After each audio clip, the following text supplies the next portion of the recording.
Yo, what is going on, degenerates? Welcome back to the channel. We got more free picks. I know it's been a while. I'm sorry, guys. I got busy. Class has been kicking my ass, but we're back. We're better than ever. Coming off an absolutely hot week. NFL has been rolling like usual. UFC crushed it per usual. And another announcement. We have got some feedback. We've been crunching the numbers, doing some stuff. Our VIP, we used to be running. We run a bunch of promos. We get it like 25% off, 50% off. Guys, we changed the price right now. It is halved. This isn't some limited time. We're only charging 50 cents a day. You cannot beat that value, man. 50 cents a day. You get 3 guys sending you picks, get texts right to your phone when we drop the plays if you want them, emails right to your email if you want that, or if you're in the Discord, of course, which is where you want to be. We're talking about the bets. We're sending them in there. We'll ping you in the Discord. It's so easy to get involved and just get these plays sent right to you. For 50 cents a day, I mean, if you're sending a $5 Hail Mary parlay every single weekend, look me in the eyes right now. Let's be honest. That shit is not hitting, okay? You're going to bet on the first basket scorer in an NBA game. That shit's not hitting.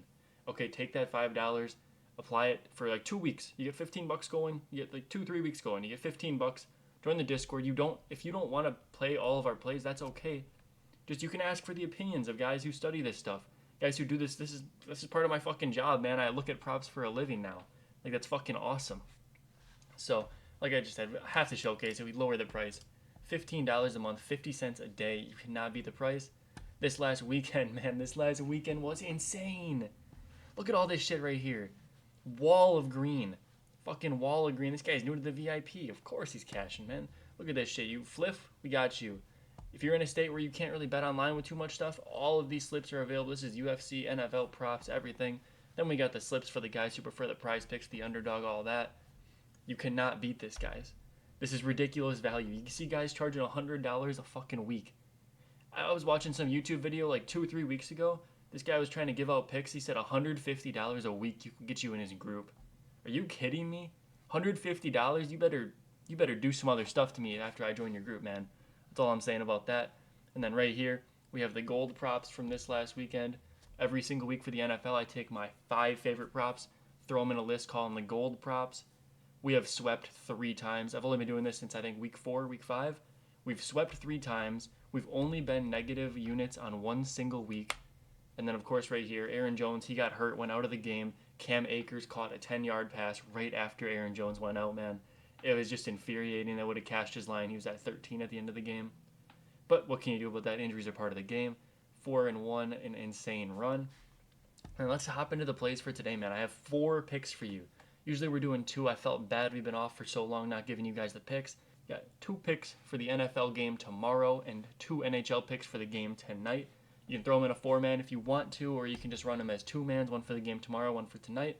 Whatever you like to do. Personally, what I like to do is throw all 4 in and flex it. But that's just me. So the play right here, the new Prize Picks layout is absolutely trash. I don't know why Prize Picks changed their layout. They had a good thing going. This looks like trash. I'm sorry. But here's the plays. We got Martin Necas over 0.5 assists. William Nylander over 3.5 shots on goal.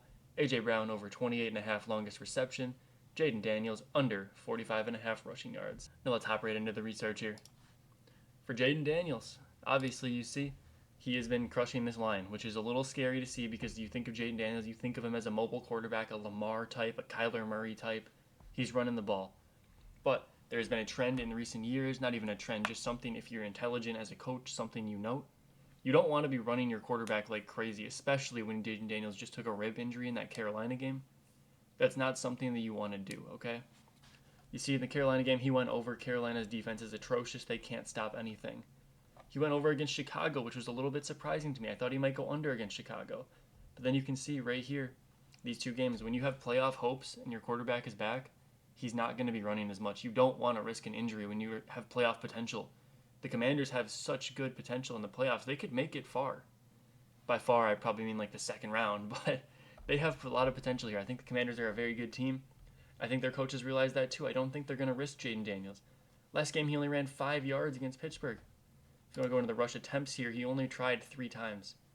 Now again, in the New York game, he did 8 times, just didn't get a lot of yardage. There's multiple ways to cash an under. And obviously, God forbid, I am a huge Jaden Daniels fan. God forbid he gets injured again, but that would also hit the under.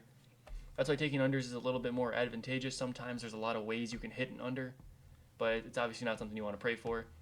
And then if you see over on the side here, Philadelphia rushing yard defense against the quarterback, they rank 4th. Only 11.6 yards per game to quarterbacks. Now, I do think Jayden Daniels is going to go a little bit over this. 11.6 is crazy. They've played some absolute statues. If we go here, you look down. When you see stats like that, you got to look at who these guys are playing. Obviously, Jordan Love didn't rush. Malik Willis didn't rush. Kirk Cousins didn't rush. That guy's a statue. Derek Carr is a statue. Baker's been rushing a little bit more, so only 10 is a good sight. Jameis is a statue. Deshaun's a statue. Daniel Jones, he's a rushing quarterback. He gets some design runs every now and again. 20 yards, that's a good sign. Less than half of this line. Drew Lock, 13. Little interesting there. I don't really know what's going on with that. Jake Browning, statue. Joe Burrow, he rushed a little bit. Okay?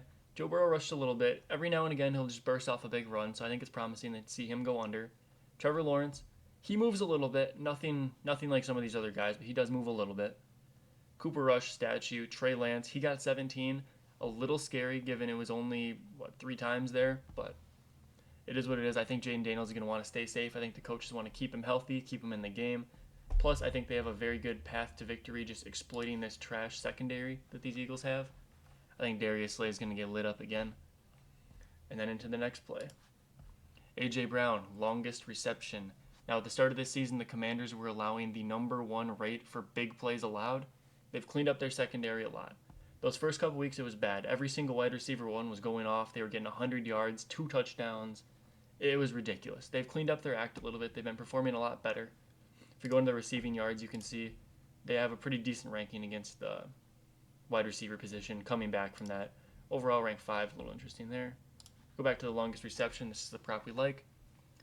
A.J. Brown is a deep threat. Very good route runner. He's always getting behind these corners. And I think although the Washington Commanders secondary has picked it up a little bit, I think A.J. Brown is still good for 1. I think he can get that 30, that 40-yarder. And as you see against Jacksonville, he didn't get it. Little injury there, came back in. I think he's good to go now. 44 against Dallas. In all these games, 67 against the Packers, man. That hurt. As a Packers fan, that hurt. But it is what it is. He is a deep threat. He's good for the deep ball. And I think that he can get 1 here. Last week had a very nice catch over the top. Jalen Hurts is getting him the ball when he needs to. For the hockey plays, we got Nylander. This one's looking a little dicey. You see all these unders and you get scared, but then you have to remember Austin Matthews is out. We go in here, Austin Matthews on the injury reserve, games without Austin Matthews. He's over in the last 2. And now they're coming off of a brutal loss to the Senators. That was sad. That was pitiful to watch. I think Nylander's going to be coming back with a vengeance. I think he's going to be letting the puck rip. And then if we want to go into, not head-to-head, just the last 10 without Austin Matthews, look at that. He's over in 5 out of 7. I think that's a very good sign here. I think Nylander's going to be letting it rip. Now, last game against the Senators, this line was absolutely ripping the puck trying to get that victory. And I think even if they're up against the Capitals here, I think the Capitals are a team that plays a good lockdown defense. Although some of the shots are going to get blocked by the defenders, I think we can still get a few through here. I like Nylander to get 4 shots. Next play, this one feels like a little bit of a donkey bet, but that's all right. We'll take it. If we look at just the last 10, he's hitting every single game. 2024, he's only missed in 2 games out of 14. And I think he's just going to get it again. I mean, this Utah defense, they can't figure it out. Utah is letting everything go through. Look at that, 5.6 assists allowed per game. That's insane, considering they give up a lot of solo goals, too. If we just look at the point prop, I mean, look at this. Assists and goals, they're allowing 3.4 goals per game, 5.6 assists per game. And Carolina's second line has been showing out, man. It's been crazy. Their top line, obviously you have Aho and Svechnikov. They've been putting on for the city. And then you got this second line here. Negas is just passing everything out. I think he's going to do it again. Is that a crazy take? No, probably not. But we're getting a great price on it. The assist minus 110. You'll get a slightly better price if you want to bet it, like FanDuel, DraftKings, all that stuff. But for me, it doesn't really matter too much right there. And yeah, I love this play. I think all 4 of these are going to come through for us. If you go back here, I just have to show you guys again. Just to leave it on this, the victory screen, man. If you enjoyed the video, drop a like, drop a comment. Tell me if my picks are shit. Are we cashing this Thursday Night Football bet? I'm not sure. Hopefully we do. Hopefully we come through for you guys. And without further ado, man, we'll see you in the next one. Peace out.